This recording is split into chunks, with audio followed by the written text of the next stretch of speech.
Eleanor Hastings, a wealthy and arrogant woman, agreed to a bet that would change her life in ways she never expected. She was used to being the center of attention. Her life was like a movie, full of fancy parties, expensive clothes, and people eager to impress her. Tonight was no different. The party she hosted in her massive penthouse sparkled with gold decorations, the kind that made everyone whisper, "Wow!" Eleanor stood tall and confident, wearing a sleek black dress that matched her sharp personality. Eleanor had a reputation. Known in her circles as a womanizer, she rarely stayed with anyone for long. Her relationships were brief, transactional affairs, often with women much younger than herself.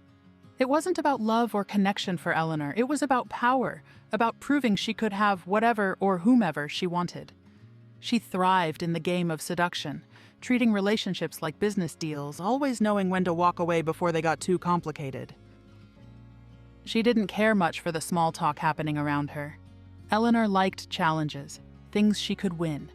Her success wasn't just in her wealth, it was in her ability to control every situation she walked into. That's what made her the queen of her world. At the edge of the room, her best friend Richard sipped his champagne, watching her with amusement. Richard wasn't like the others who admired Eleanor without question. He enjoyed poking at her ego just enough to keep things interesting. When she finally walked over to join him, his grin widened. "Eleanor," he said, swirling his drink, "I've been thinking." "That sounds dangerous," Eleanor replied smoothly, raising an eyebrow. She didn't trust that grin of his. "I have a little challenge for you," Richard said, leaning in as if he were about to reveal a secret. "You think you can handle anything, don't you?" Eleanor crossed her arms. "Try me." Richard chuckled. "I bet you can't marry someone who's the complete opposite of your type, someone who doesn't fit into this glittering world of yours." Eleanor tilted her head, intrigued but cautious. "And what exactly would I gain from such a ridiculous bet?" "Oh, I don't know," Richard said, pretending to think. "How about $1 million? And the satisfaction of proving me wrong, of course." Eleanor laughed, a sound as sharp as the click of her heels on marble. "You're serious?" "Dead serious," Richard said, setting his glass down. 6 months of marriage to someone who doesn't fit into your perfect mold. No cheating your way out, no quitting early. Think you can do it?" Eleanor's smile didn't falter, but her mind was already turning. She hated losing, especially to Richard. "And do you have someone in mind? Or is this just a wild idea you've thrown out to amuse yourself?" "I do, actually." Richard's tone turned sly. "Marcy Dawson. She's a teacher, smart and independent, but not exactly the kind of person you'd normally pick." Eleanor frowned, trying to recall the name. "Dawson?" "She's confident, doesn't care about money or status, and doesn't live by anyone else's rules. In other words, she's the opposite of everyone here tonight," Richard said, gesturing at the polished crowd around them. Eleanor's instinct was to dismiss the idea, but then she saw the challenge in Richard's eyes. He didn't think she could do it. That was all it took. "Fine," she said, her voice steady. "I'll do it, but don't expect me to lose." Richard's grin grew wider. "This is going to be fun." The bet was sealed with a handshake, and the party went on as if nothing had changed. But for Eleanor, this was the start of something far bigger than she realized. Winning the bet wouldn't just be about her usual charm and strategy, it would test her in ways she'd never faced before. And Marcy Dawson? She had her own reasons for agreeing to this game. Eleanor just didn't know it yet. The stage was set, and the challenge had begun. Eleanor Hastings wasn't used to second-guessing herself. Decisions were like chess moves in her mind, calculated and precise. Yet, as she sat in her glossy black car outside the quiet neighborhood where Marcy Dawson lived, she hesitated. Her driver glanced at her in the rearview mirror, waiting for her to give the signal. "Just give me a moment," she said curtly, though her voice lacked its usual sharpness. She adjusted the cuffs of her tailored blazer, the only sign of her nerves. The house wasn't anything like the sleek penthouses and sprawling estates Eleanor was used to. It was small, with a cozy porch framed by potted plants. The kind of place where life was simple and unpolished, the very opposite of Eleanor's world. She couldn't help but wonder if she was making a mistake. Gathering herself, she stepped out of the car. Her heels clicked against the pavement as she approached the door. Before she could second-guess herself again, she knocked. The door opened, and there stood Marcy Dawson. She was a tall woman with a warm, confident presence that seemed to fill the doorway. Her wavy brown hair was pulled back in a casual ponytail, and she wore a simple cardigan and jeans. Marcy looked at Eleanor with a raised brow, clearly unimpressed by the polished figure standing on her porch. "You must be Eleanor Hastings," Marcy said, her tone steady but curious. "And you must be Marcy Dawson," Eleanor replied, offering a hand. Her handshake was firm, but Marcy's grip matched it, almost as if testing her. "I've heard about you," Marcy said, stepping aside to let Eleanor in. The house smelled faintly of cinnamon, and books lined the shelves in the living room. "Richard gave me the basics of what this arrangement is supposed to be." Eleanor sat down, taking in her surroundings. The room was cozy, with mismatched furniture and family photos on the walls. It felt real in a way that made her penthouse seem hollow. "Well," Eleanor began, folding her hands neatly in her lap, "I'll be blunt. I'm here because I never backed down from a challenge. I think we both know this situation is unconventional, but I believe it can be mutually beneficial." Marcy crossed her arms, leaning against the doorframe. Her expression was calm but unreadable. "Mutually beneficial?" she repeated, her tone laced with curiosity. "You mean beneficial for you? What's in it for me?" Eleanor wasn't surprised by the question. "You'll be compensated, of course, financially, more than generously." Marcy let out a soft laugh, shaking her head. "And you think money is enough to convince me to marry someone like you?" Eleanor stiffened slightly, but her practiced composure held. "I'm offering an arrangement, not a fairy tale. 6 months of marriage, and at the end, you'll walk away with a substantial payout, no strings attached." Marcy pushed off the doorframe and walked to the window, looking out at the quiet street. She didn't respond right away, and the silence stretched just long enough to make Eleanor uneasy. "I don't need your money," Marcy said finally, her voice calm but firm. "But I'll agree to this, on my terms." Eleanor's eyebrows lifted slightly in surprise. "Your terms?" "Yes," Marcy said, turning to face her. "If I'm going to put up with 6 months of your world, I'll need certain boundaries. First, I'm not quitting my job. My work means something to me, and I won't let you or anyone else interfere with it. Second, I'm not pretending to be someone I'm not. You'll get Marcy Dawson as she is, take it or leave it." Eleanor's instinct was to push back, to negotiate, but something about Marcy's directness made her pause. There was a strength in this woman that Eleanor hadn't anticipated, and it intrigued her. "Agreed," Eleanor said after a moment, "but I have one condition as well." Marcy raised an eyebrow. "Oh, let's hear it." "You'll attend the events and functions required of my spouse," Eleanor said carefully, choosing her words. "I won't ask you to change, but appearances will need to be maintained." Marcy considered this for a moment before nodding. "Fair enough. But don't expect me to a pawn in your game and play the doting wife. I'm here for 6 months and not a day longer." Eleanor extended her hand. "Then we have a deal." Marcy hesitated, studying Eleanor's face, as if searching for any cracks in her confident exterior. Finally, she shook Eleanor's hand, her grip firm and unwavering. As Eleanor walked back to her car, she couldn't shake the feeling that she'd just entered a game where she wasn't entirely in control. For the first time in a long time, someone had met her on equal footing, and it both unnerved and intrigued her. Meanwhile, Marcy watched Eleanor's car disappear down the street. She had never imagined herself in this kind of relationship, not one built on a contract, and not with a woman as intimidating as Eleanor. But then, Marcy had always been more interested in the person than the gender, and she was curious to see what lay behind Eleanor's sharp edges. She had her reasons for agreeing to this arrangement, but they were hers alone. This wasn't just about the bet for her, it was about something far deeper. The game had begun, and neither woman fully understood just how much it would change them. The day of the wedding arrived with little fanfare, at least for Marcy. Eleanor had insisted on a grand event, not because she wanted to celebrate their union, but because she needed to maintain appearances. For Eleanor Hastings, everything was a performance, and this was just another stage. The ceremony took place in an opulent hotel ballroom, decked in gold and white. Chandeliers sparkled overhead, and rows of guests sat dressed in designer outfits, murmuring polite gossip. To Eleanor, it was all routine. For Marcy, it felt like stepping into a different world. Marcy stood alone in the dressing room, staring at her reflection in the full-length mirror. The ivory gown Eleanor had chosen for her was stunning, elegant without being ostentatious. It fit her perfectly, yet Marcy felt like an imposter wearing it. She smoothed the fabric over her hips and sighed, the weight of the day pressing down on her. "Let's get this over with," she muttered to herself. A knock at the door broke her thoughts. It was Richard, looking annoyingly smug in his tailored tuxedo.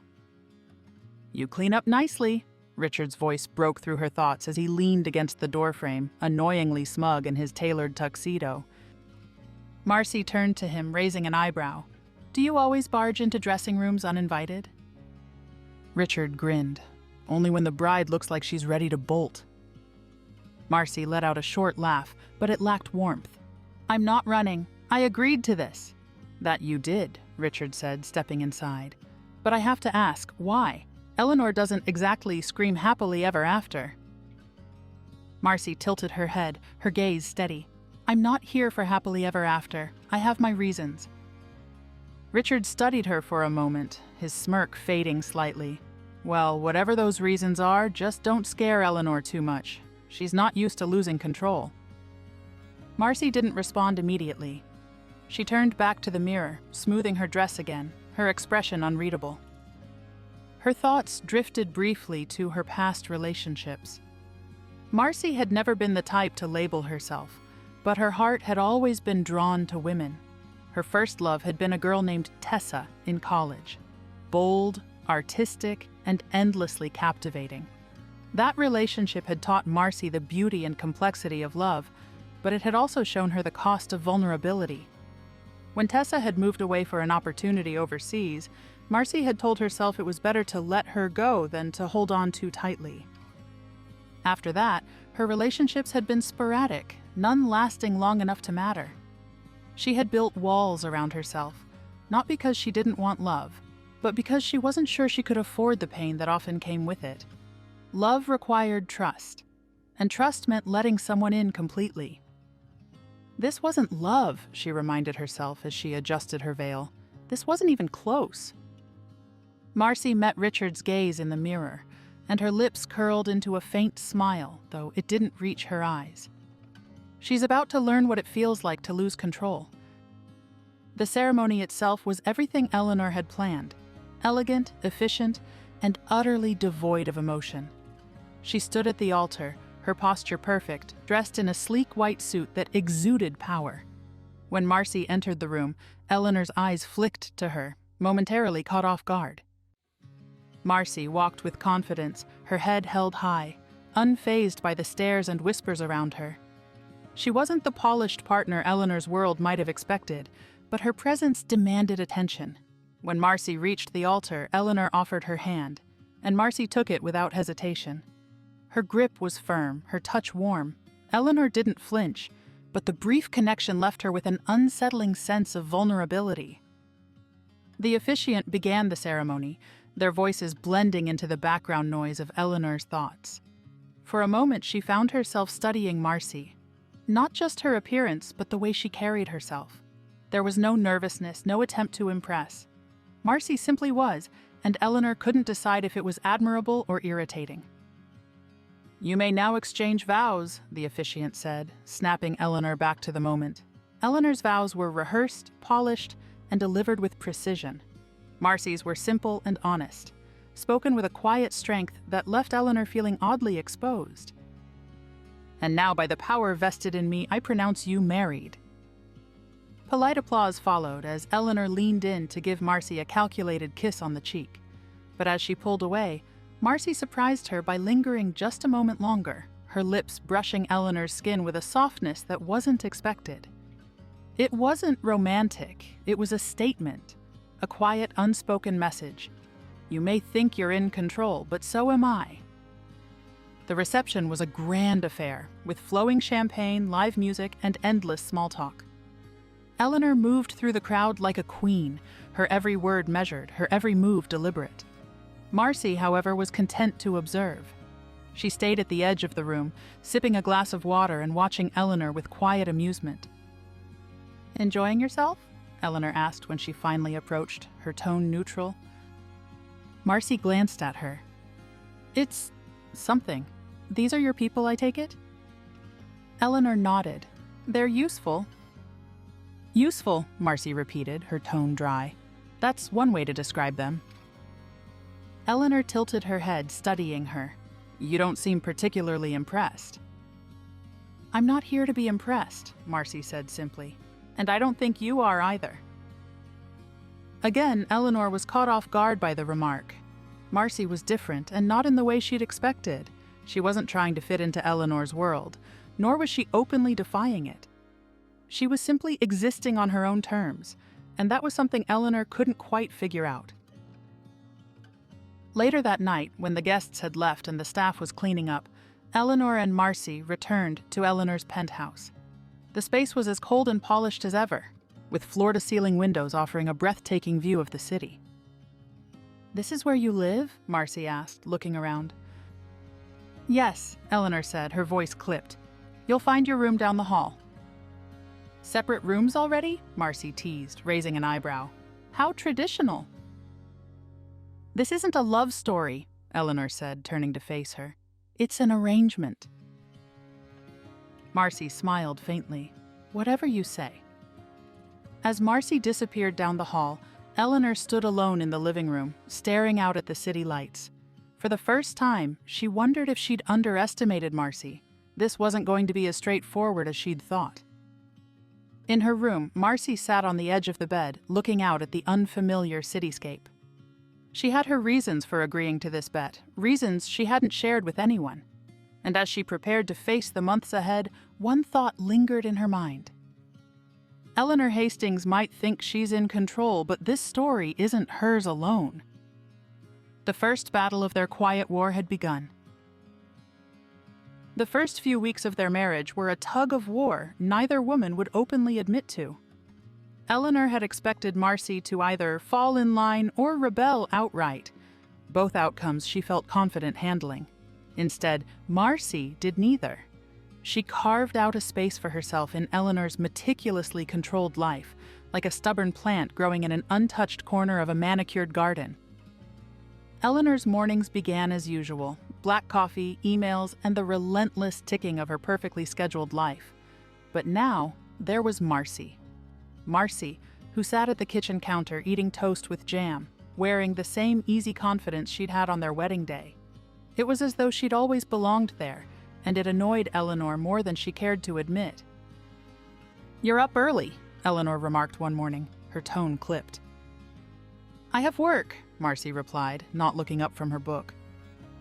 Eleanor frowned slightly. "I thought we discussed this. You don't need to work anymore."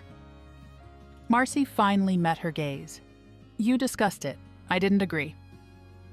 "It's unnecessary," Eleanor said, setting down her coffee cup. "I can provide anything you need." Marcy leaned back in her chair, her expression calm but unyielding.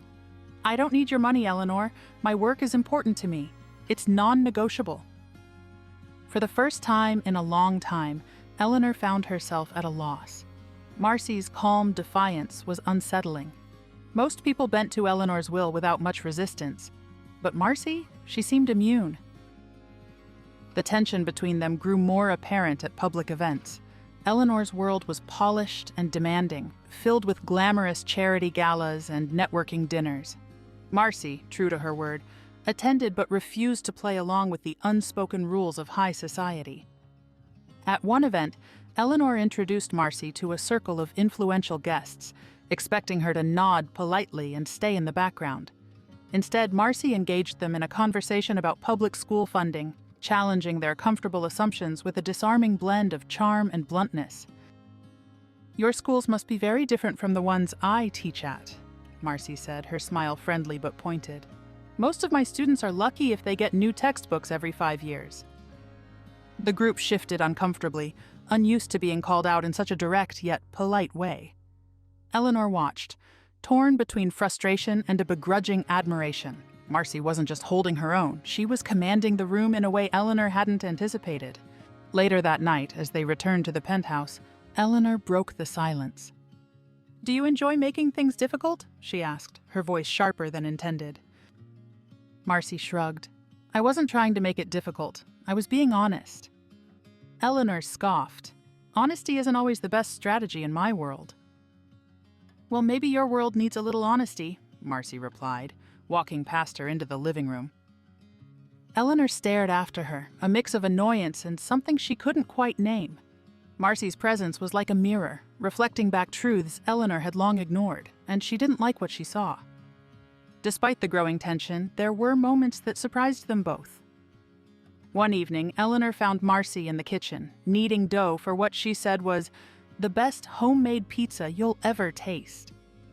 Eleanor raised an eyebrow at the mess of flour on the counter, but stayed to watch. "You're actually cooking?" Eleanor asked, half incredulous. "Shocking, I know," Marcy replied with a smirk. "Some of us enjoy doing things for ourselves." Eleanor leaned against the counter, watching the way Marcy's hands moved with practiced ease. "Why bother? You could have a chef do it." Marcy glanced at her, her expression softening. "Because it's not just about the food, it's about the process. It grounds me." For a moment, Eleanor didn't know how to respond. There was something about Marcy's sincerity that disarmed her in a way nothing else could. When the pizza came out of the oven, Eleanor reluctantly admitted it was the best she'd ever tasted. Marcy just laughed, the sound warm and genuine, and for the first time, the distance between them seemed to shrink. But the small moments of connection didn't erase the larger conflicts. Eleanor still struggled to control the narrative of their marriage, while Marcy continued to resist being molded into Eleanor's world. Each interaction felt like a game of chess, with both women trying to outmaneuver the other. One evening, Eleanor confronted Marcy about her refusal to attend an important fundraiser. "I need you there," Eleanor said, her tone sharp. "No, you want me there," Marcy corrected, crossing her arms. "There's a difference." "It's about appearances," Eleanor snapped. "You agreed to this arrangement, remember?" Marcy didn't flinch. "And I told you I wouldn't be a pawn in your game." Eleanor opened her mouth to argue, but stopped herself. She realized she didn't have a response. Marcy wasn't backing down, and for the first time, Eleanor began to wonder if maybe, just maybe, she was the one being played. As Marcy walked away, Eleanor was left standing alone, the weight of her own frustration pressing down on her. She had entered this marriage expecting to win, but Marcy was proving to be far more than she had bargained for. In her quiet defiance, Marcy was teaching Eleanor a lesson she hadn't asked for. Some battles couldn't be won with control, and some people couldn't be bought. The weeks stretched on, and Eleanor found herself caught in a battle she didn't fully understand. Every interaction with Marcy felt like a chess move in a game where the rules kept changing. But for all her frustration, Eleanor couldn't help but feel drawn to her. There was something about Marcy's calm resistance, her refusal to fit into Eleanor's perfectly crafted life, that made Eleanor question things she had never questioned before. Marcy, meanwhile, maintained her quiet strength, though she was playing a game of her own. Every choice she made, every word she spoke was deliberate. She had her reasons for agreeing to this marriage, but they were buried deep beneath her composed exterior. One afternoon, Eleanor returned home earlier than usual, her briefcase tucked under her arm. She found Marcy in the living room, sitting cross-legged on the floor with a stack of papers and a laptop. Her hair was pulled into a loose bun and she looked completely at ease, surrounded by the clutter of her work. "What's all this?" Eleanor asked, setting her briefcase down and gesturing at the papers. "Lesson plans," Marcy said without looking up. "I've got a few kids in my class struggling with math, so I'm putting together some extra exercises for them." Eleanor frowned, stepping closer. "You spend your free time doing this?" Marcy finally looked up, her expression neutral. "Of course, it's important." Eleanor tilted her head, genuinely perplexed. "You could hire someone to do that, or let the system handle it." Marcy's lips twitched into a faint smile. That's the difference between us, Eleanor. You see people as problems to fix with money. I see them as individuals who need someone to care. Eleanor didn't respond. She was used to being the smartest, most capable person in the room, but Marcy's quiet conviction made her feel small. She turned away, muttering something about a meeting, but Marcy's words lingered long after she left the room. Later that evening, Eleanor sat alone in her office, staring at her reflection in the darkened window. Marcy's comment about seeing people as problems to fix gnawed at her. She thought about her friends, her colleagues, even her family, relationships that felt transactional, built on what they could offer each other rather than genuine connection. Her thoughts were interrupted by a soft knock. Marcy stepped in, holding 2 mugs of tea. "Thought you might need this," she said, setting one on the desk. Eleanor glanced at her, surprised. "You didn't have to." "I know," Marcy said with a shrug, taking a seat in one of the armchairs. "But sometimes it's nice to do something without expecting anything in return." Eleanor watched her for a moment, unsure how to respond. Marcy had a way of cutting through Eleanor's polished exterior, exposing truths Eleanor wasn't ready to face. It was both infuriating and oddly comforting. But not every interaction was so civil. One night, Eleanor confronted Marcy about the growing tension between them. "Why are you really here?" Eleanor demanded, her voice sharp. "You're not interested in my money or this marriage, so what's your game?" Marcy leaned against the kitchen counter, crossing her arms. "You tell me, Eleanor. You're the one who started this. I'm just playing by the rules you set." "That's not an answer," Eleanor snapped. Marcy met her gaze, her expression unyielding. "Maybe you should stop trying to control everything and figure it out for yourself." Eleanor's frustration boiled over. "You think you're so clever, don't you? Just because you won't let me in, you think you've won." Marcy's calm demeanor didn't waver. "This isn't about winning or losing, Eleanor. But if you want to make it a competition, don't be surprised when you don't come out on top." For a moment, they stood there, locked in a silent standoff. Then Marcy turned and walked away, leaving Eleanor alone with her simmering frustration. What Eleanor didn't know was that Marcy had been carefully planning her every move. The bet wasn't just a bet for Marcy. It was an opportunity to hold a mirror up to Eleanor's life and make her see the consequences of her choices. Marcy's father had once been a small business owner, struggling to keep his company afloat. Eleanor's corporate empire had swallowed him whole, leaving him bankrupt and broken. He had died a year later, his spirit crushed by the weight of his failure. Marcy had watched it all happen, powerless to stop it. When Richard approached her with the idea of the bet, Marcy saw her chance. She didn't care about the money or the marriage. She wanted Eleanor to feel what it was like to lose control, to see the human cost of her ambition. As the days passed, Eleanor began to notice something different about herself. She found herself questioning the decisions she'd once made without a second thought. She started paying attention to the people around her, seeing them as more than just pieces on a chessboard. And Marcy noticed too. For all her plans, she hadn't expected Eleanor to start changing. It complicated things in ways she hadn't anticipated.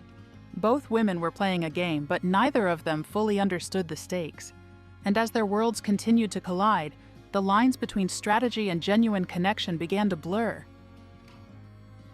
Eleanor Hastings prided herself on being in charge, but Marcy was proving to be a puzzle she couldn't solve. Every attempt to sway Marcy, to pull her into the carefully curated narrative of Eleanor's life, ended in quiet resistance. And for all of Eleanor's frustration, she found herself intrigued. It was unfamiliar, this mix of respect and exasperation. She couldn't decide if she wanted to win Marcy over or simply win against her.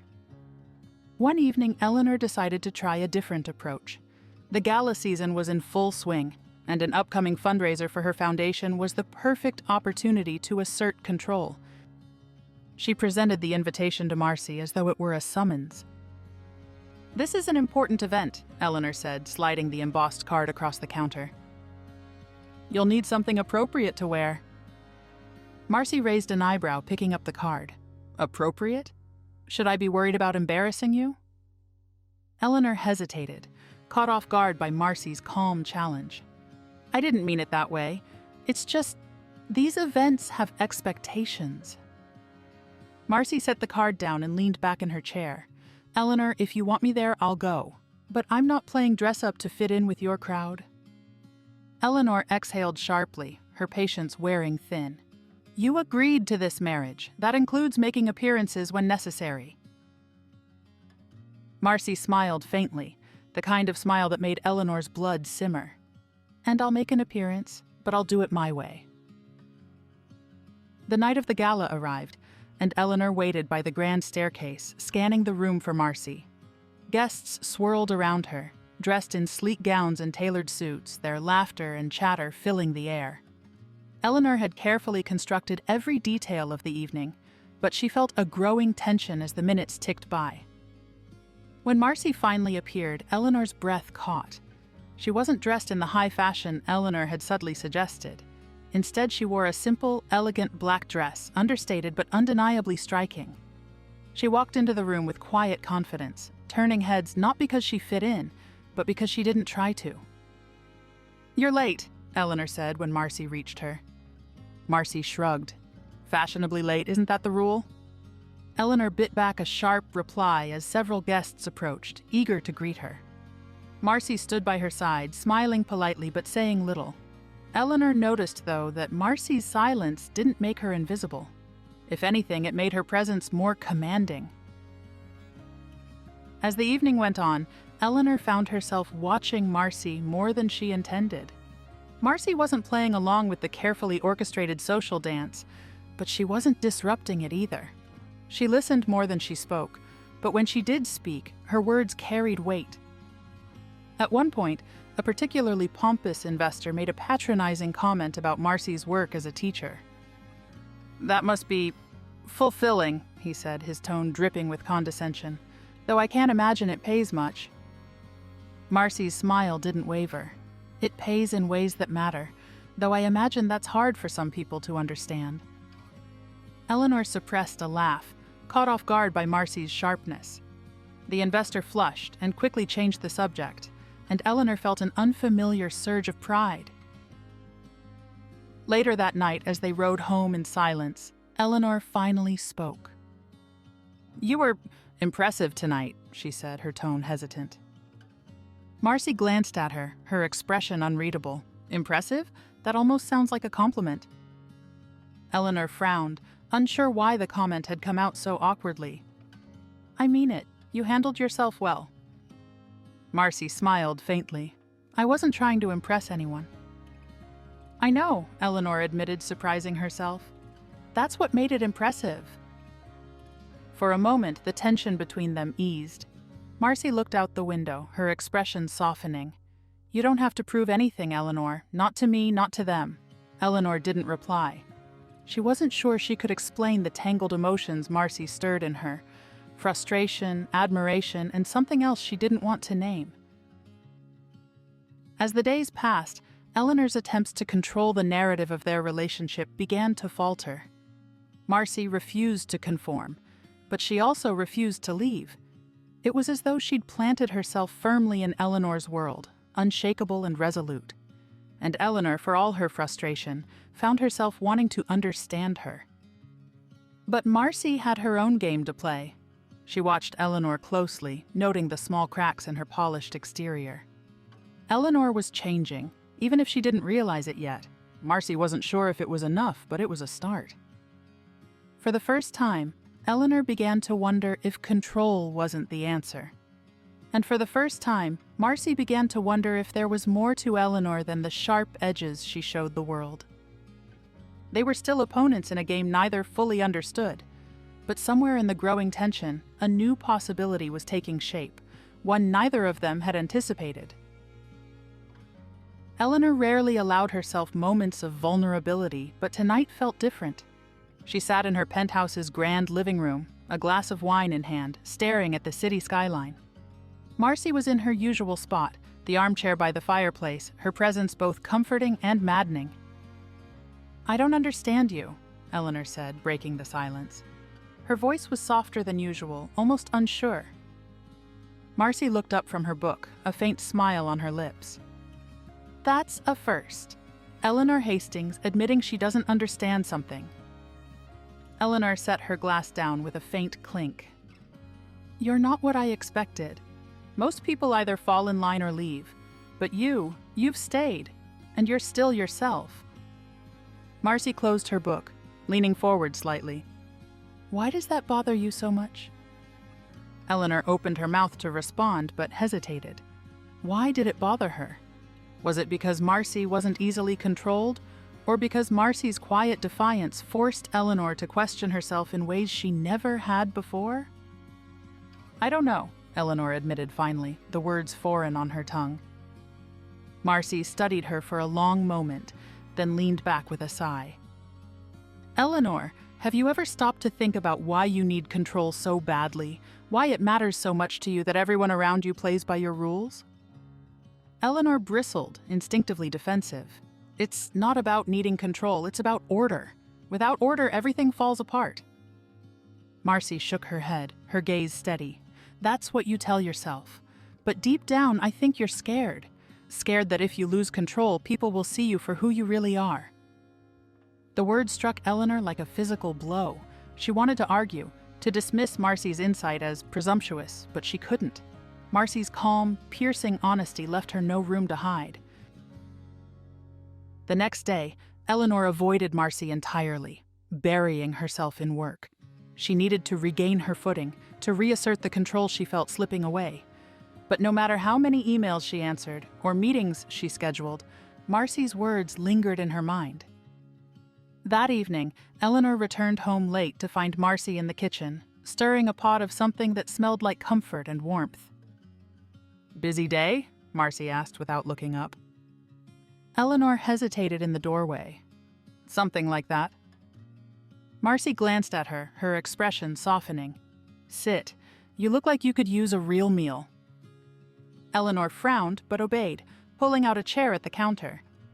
As Marcy served her a bowl of soup, Eleanor felt an unfamiliar mix of gratitude and discomfort. This is good, Eleanor said after her first bite. She wasn't just referring to the soup.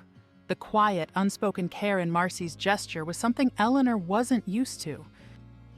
Marcy smiled, sitting across from her. You're welcome.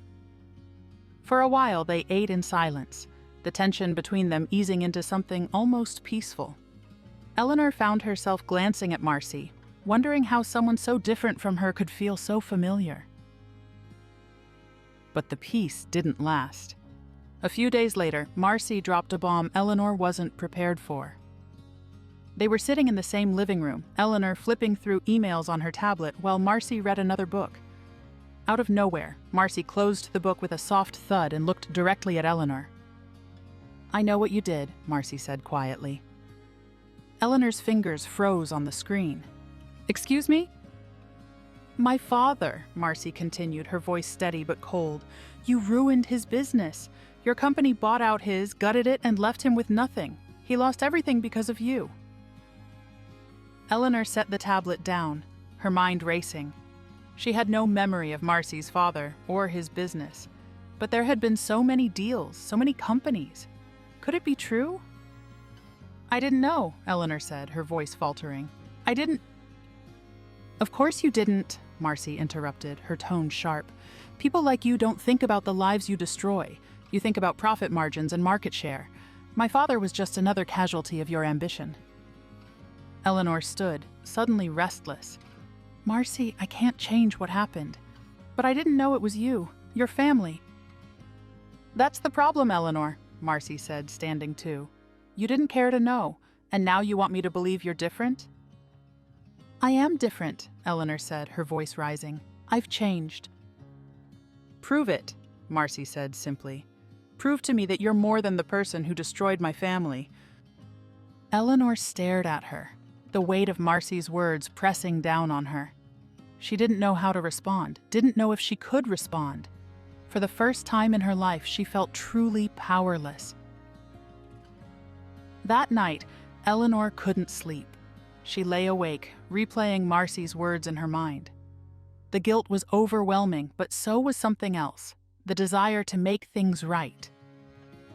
For the first time, Eleanor realized that redemption wasn't about winning. It was about losing the pride, the control, the defenses that had kept her from truly connecting with others. The next morning, she made a decision. If she was going to prove she had changed, she couldn't do it with words alone. She had to show Marcy and herself that she was capable of being better. The game between them had shifted. This wasn't about control anymore. It was about redemption, and Eleanor was willing to fight for it, no matter how much it cost her. Eleanor was no stranger to high-stakes battles, but this was different. This wasn't about winning over shareholders or outmaneuvering competitors. This was about proving, not just to Marcy but to herself, that she could be more than the sum of her mistakes. And for the first time, Eleanor felt truly uncertain of the outcome. The morning after Marcy's revelation, Eleanor sat in her penthouse office, staring at the glowing skyline but seeing none of it. Her assistant had called twice to remind her about meetings, but she waved them off. Business could wait. This couldn't. Eleanor pulled up the file she had spent hours tracking down. It was the acquisition record for Marcy's father's company. She scanned the names, the dates, the cold, transactional language that had reduced a man's life's work to a line on a spreadsheet. She felt the weight of each word, each decision she'd signed off on without a second thought. She closed the file, leaned back in her chair, and took a deep breath. It was time to act. That evening, Eleanor approached Marcy cautiously. Marcy was sitting on the couch, flipping through a magazine, her demeanor calm but distant. "I want to talk," Eleanor said, standing a few feet away. Marcy glanced up, her expression unreadable. "About what?" "About your father," Eleanor said, her voice steady but softer than usual, "and what I did." Marcy closed the magazine and set it aside, folding her hands in her lap. "I'm listening." "I looked into the acquisition," Eleanor began, sitting down across from her. "And you're right. My company took over his business, and we didn't handle it the way we should have. We prioritized profit over people. And for that, I'm sorry." Marcy didn't respond immediately. She studied Eleanor, her eyes searching for sincerity. "You're sorry," she said finally, her tone neutral. "That's a start. But words aren't enough, Eleanor. They never are." "I know," Eleanor said quickly. "That's why I've already started taking steps. I'm reaching out to the families and employees affected by the acquisition. I want to make things right, as much as I can. It won't undo the past, but it's a step." Marcy's expression softened slightly, but she didn't let her guard down. "Why now? Why do you care about this after all these years?" Eleanor hesitated, then spoke with a vulnerability she rarely allowed herself. "Because you made me see things differently. You made me realize that I've spent my life focusing on winning, on control, and I never stopped to think about the consequences. I don't want to be that person anymore." Marcy's gaze held hers for a long moment, and Eleanor felt as though she were being judged in a way that truly mattered. Finally, Marcy leaned back, letting out a soft sigh. "It's a start," Marcy said quietly, "but you have a long way to go." Eleanor nodded, a mix of relief and determination washing over her. She knew this wasn't a quick fix. It was a process, one she was willing to commit to fully. The next few weeks marked a shift in Eleanor's life. She began reaching out to the people her business had harmed, not just Marcy's family but others whose lives had been upended by her ruthless ambition. She met with them personally, listened to their stories, and took steps to provide compensation and support. It wasn't easy. Some people slammed the door in her face, unwilling to forgive. Others accepted her apologies, but with lingering resentment. But Eleanor didn't back down. Each encounter, no matter how painful, chipped away at the walls she had built around herself. Marcy watched from a distance, skeptical but cautiously hopeful.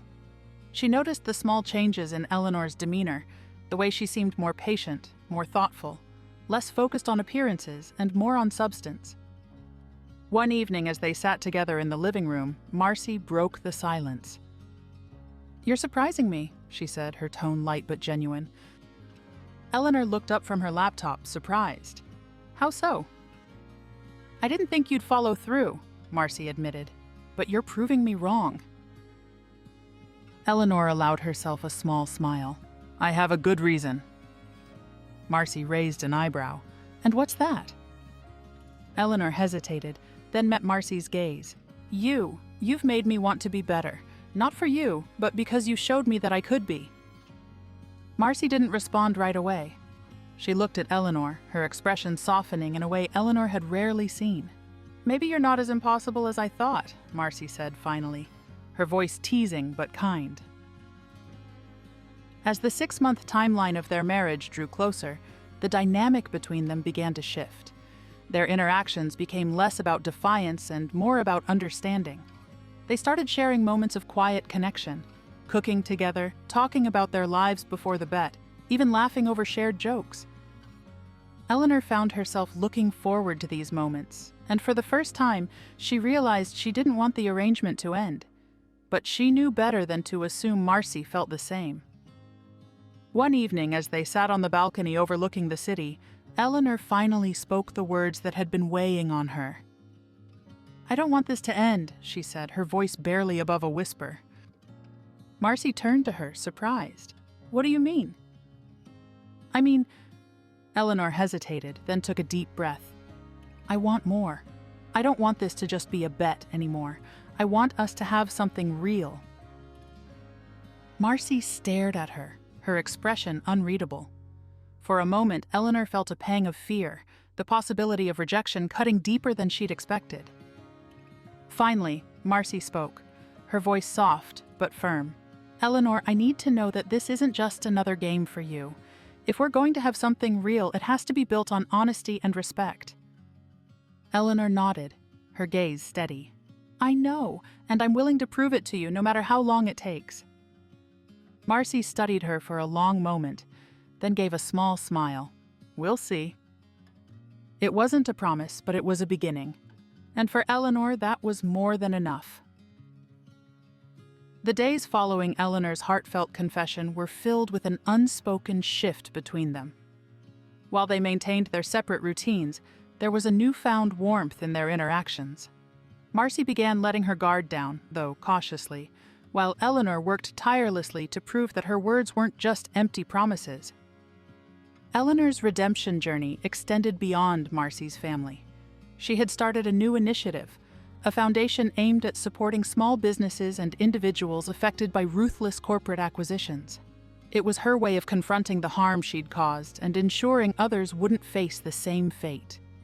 The project consumed her days and, for once not in a way that drained her, this work felt meaningful. Marcy noticed the difference. Eleanor seemed more grounded, more present. But Marcy wasn't ready to fully trust what she saw. People could change temporarily, she knew, and she wouldn't allow herself to get swept up in Eleanor's efforts without certainty that they were lasting. One evening, Eleanor returned home late, the stress of the day heavy on her shoulders.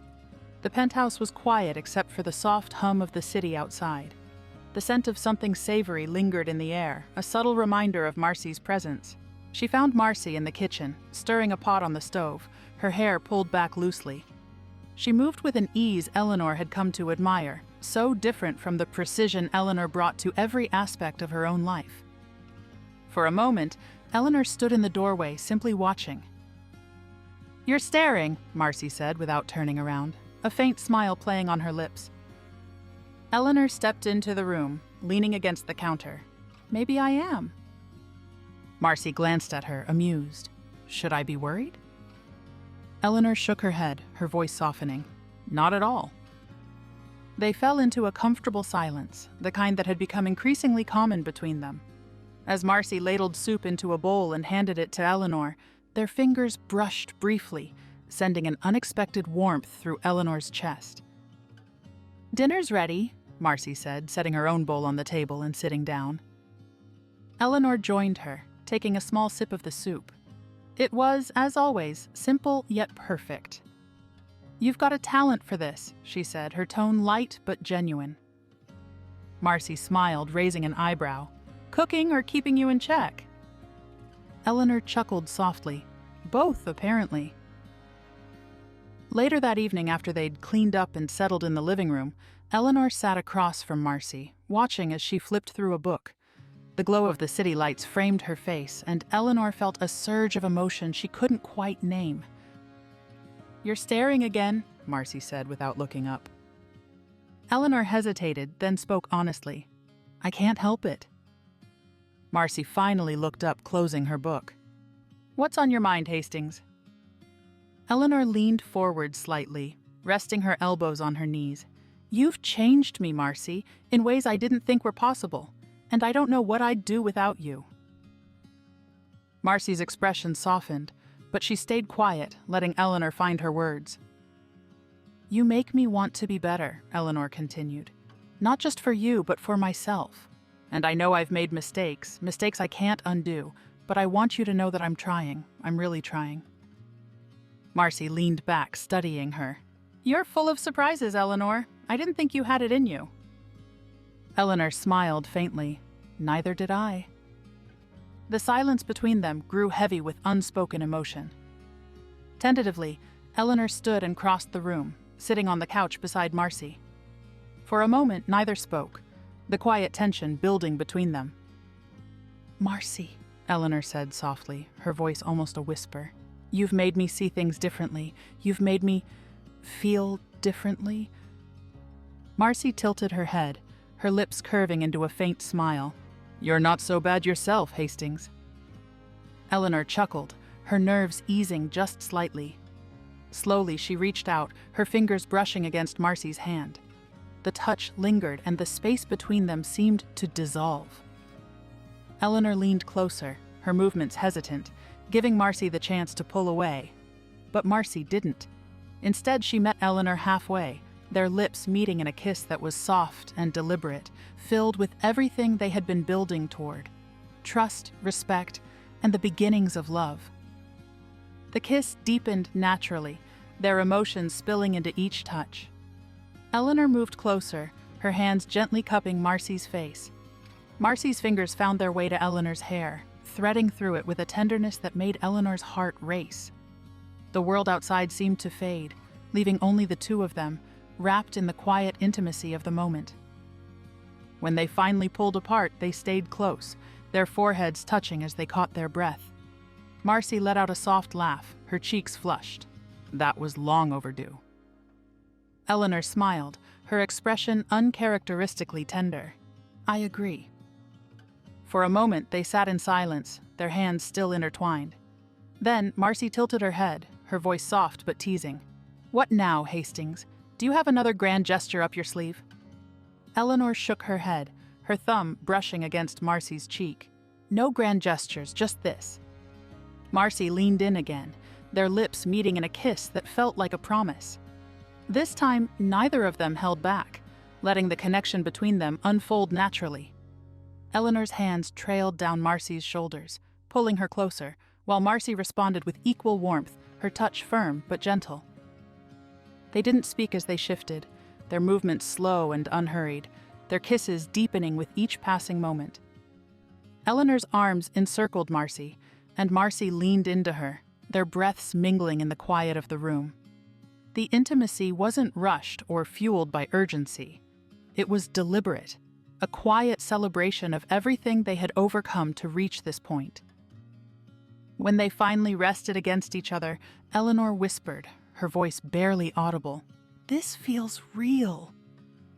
Marcy smiled, her eyes closing as she nestled closer. "That's because it is." And for the first time, Eleanor felt truly at peace, knowing that what they had was no longer a game, but the beginning of something lasting. Months passed, and life between Eleanor and Marcy began to settle into a rhythm that felt natural, even to Eleanor. The high-stakes drama that once defined her every day seemed distant now, replaced by quieter, more meaningful pursuits. The foundation she had launched continued to grow, and she found herself dedicating more and more of her energy to it. For the first time in years, Eleanor felt fulfilled, not by power or wealth, but by purpose. Marcy, meanwhile, continued teaching, refusing to let Eleanor's influence interfere with her work. But their worlds had begun to intertwine in subtle ways. Eleanor often visited Marcy's classroom, bringing supplies or simply sitting in the back, watching as Marcy taught with a passion that Eleanor couldn't help but admire. "She's a natural," one of the other teachers whispered to Eleanor during a visit. "The kids adore her."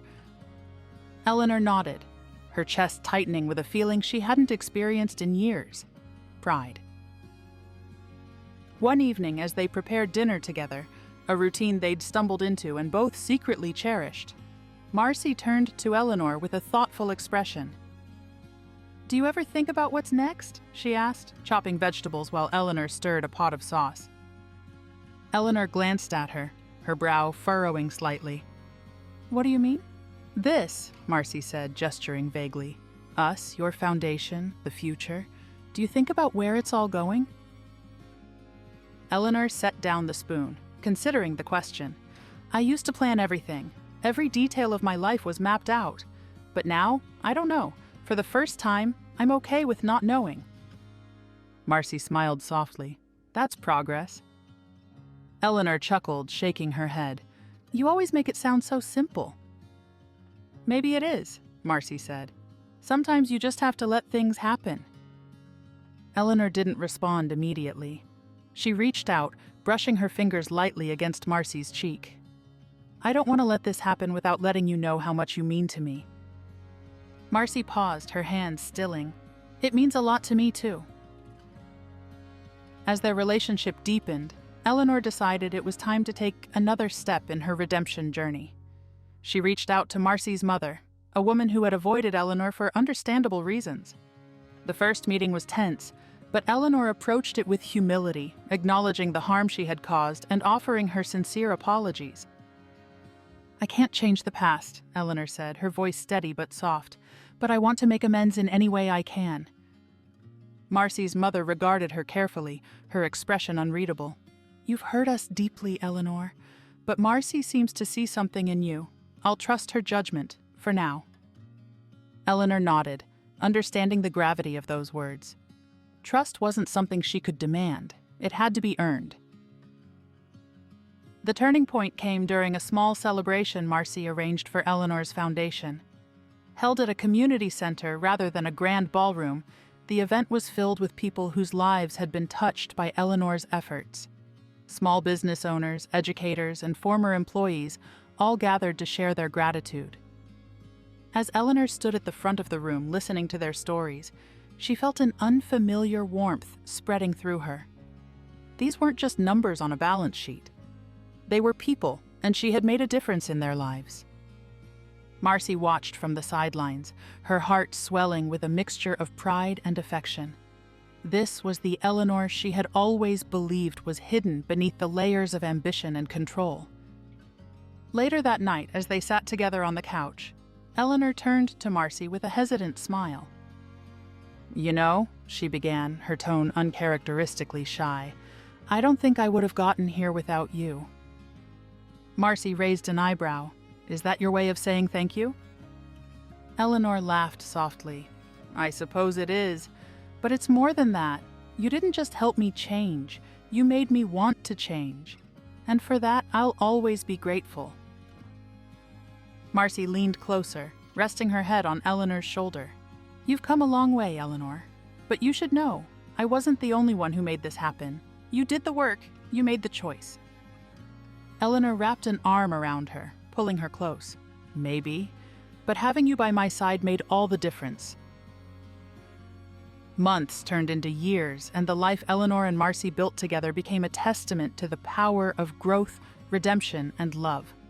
The foundation thrived, expanding its reach and impact. Though her resources seemed limitless, Eleanor now channeled her wealth into something more meaningful. The luxurious penthouse and designer wardrobe remained, but they no longer defined her. Eleanor's name, once associated with corporate greed, became a symbol of second chances and giving back. Marcy continued teaching, her dedication unwavering. But now she did so with the quiet support of a partner who truly understood and respected her passion. On the anniversary of the day they'd first met, Eleanor surprised Marcy with a small velvet box during dinner. Marcy opened it to find a ring, not ostentatious, but elegant and meaningful. "Marcy Dawson," Eleanor said, her voice steady but tinged with emotion. "Will you marry me again? For real this time?" Marcy's eyes filled with tears and she smiled, slipping the ring onto her finger. Yes, Eleanor, 1,000 times yes. Their new wedding was a celebration of everything they had overcome together. It wasn't about appearances or contracts, it was about love, trust, and the shared commitment to a future they were building together. As they danced under the stars that night, Marcy leaned close and whispered, "Who would have thought a bet could lead to this?" Eleanor smiled, holding her close. "It was the best gamble of my life." And for the first time, Eleanor Hastings knew she had truly won. Not a bet, but a life filled with purpose, love, and the promise of what was yet to come.